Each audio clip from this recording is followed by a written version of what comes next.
tak pupuk winihe katresnanku kanggo awakmu.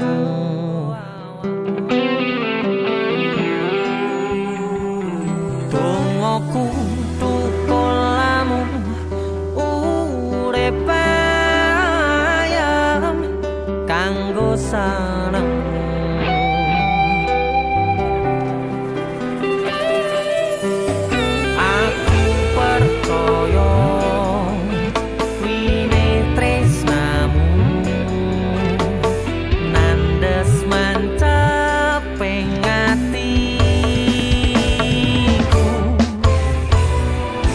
Apa kurang lehku ngerteni karepmu,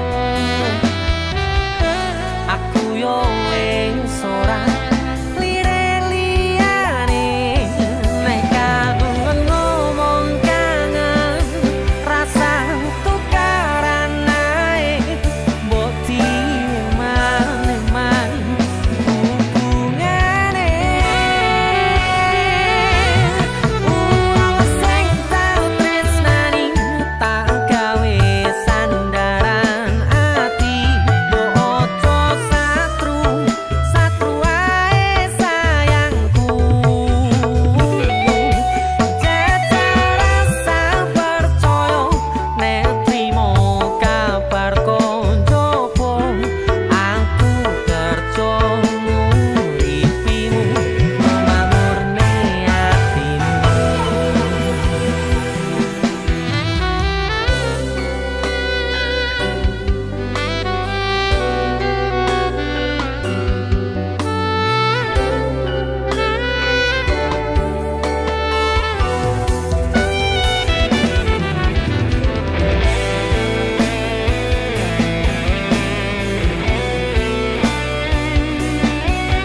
Fokus untuk kerja, untuk menghidupi dan memakmurkan keluarga dan orang yang dicintai.